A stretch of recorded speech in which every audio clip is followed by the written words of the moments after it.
নমস্কার বন্ধুরা, মানবীর রান্নাঘরে আপনাদের সবাইকে স্বাগত জানাই।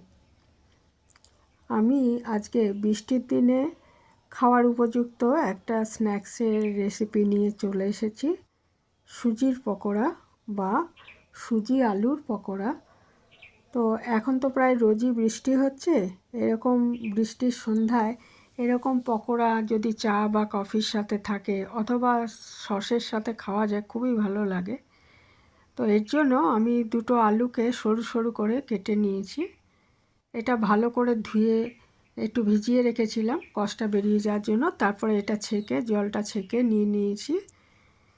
এর মধ্যে পরিমাণ মতো আমি নুন নিয়ে নেব।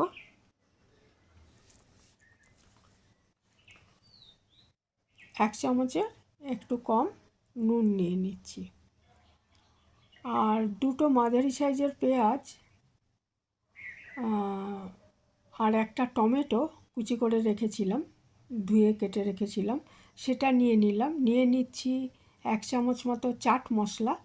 চাট মশলা না থাকলে আমচুর বা লেবুর রস নিতে পারেন। আর একটু কাঁচা লঙ্কা কুচি নিয়েছি, একটু কসুরি মেথি নিয়েছি। কসুরি মেথি না থাকলে ধনেপাতা থাকলে সেটাও নিতে পারেন।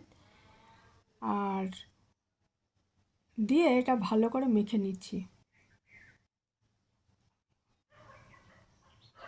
দিয়ে দিলাম অল্প একটু হলুদ। আর এর সাথে একটু ধনে গুঁড়ো আমি মিশিয়েছি। ধনে গুঁড়ো না থাকলে একটু ওই যে ধনে গুঁড়ো নিয়েছি এক চামচ মতো। ধনে গুঁড়ো না থাকলে জিরে গুঁড়োও নিতে পারেন, আবার দুটো মিশিয়েও অল্প অল্প নিতে পারেন। এটা মেখে আমি মিনিট 10 রেখে দিয়েছিলাম। তারপর দেখুন এটা জল ছেড়ে গেছে। এটা মাখিয়ে রেখেছিলাম, সেটা জল ছেড়ে গেছে। আর এমনি আর জল লাগবে না, এই জলে মাখা হয়েছে। আর নিচ্ছি আমি পরিমাণ মতো সুজি। মানে যে পরিমাণে আমি আলু পেঁয়াজ এগুলো কাটবো, যাতে সুজিটা এমনভাবে নেব যাতে এটা ভালো মতো মাখা হয়ে যায় এবং বলের আকার বা চ্যাপ্টা চ্যাপ্টা মতো বড়ার মতো যেরকম হোক যাতে ওটা বানানো যায় সেই হিসাবে সুজিটা নিয়ে নেবেন। আমি 2 হাতা মতো সুজি নিয়েছি। সুজিটা নেওয়ার সময় অবশ্যই চেলে নেবেন, কারণ এই সময় পোকা থাকে অনেক সময় সুজিতে। আর নিয়ে নিচ্ছি সর্ষের তেল কড়াইয়ের মধ্যে। সাদা তেলেও ভাজতে পারেন, তো আমি আজকে এটা সর্ষের তেলে ভেজেছি।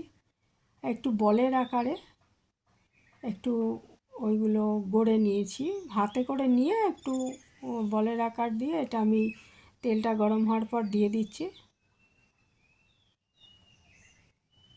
এক পিঠ ভালো মতো ভাজা হয়ে গেলে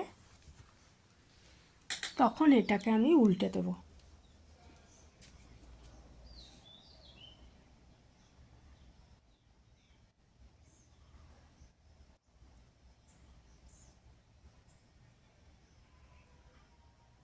একটু অন্তত মিনিট 1.5 পরে উল্টাতে হবে, নাহলে ওটা ভেঙে যাবে। আমি সবগুলো উল্টে নিয়েছি। উল্টে নিয়ে 2 পিঠ এরকম উল্টে পাল্টে লাল করে ভেজে নেব। আর মিডিয়াম টু লো আঁচেই ভাজবো। বেশি আঁচে ভাজলে কী হবে, ভেতরটা ভাজা হবে না ভালো মতো, বাইরেটা পুড়ে যাবে। এইভাবে এক ক্ষেত তুলে আমি বাকিটাও আবার এইভাবে ভেজে নিচ্ছি। তো খুবই টেস্টি হয় খেতে। সন্ধেবেলায় বৃষ্টির সন্ধে এরকম ভেজে দেখতে পারেন, সসের সাথেও খুব ভালো লাগবে, চা কফির সাথে।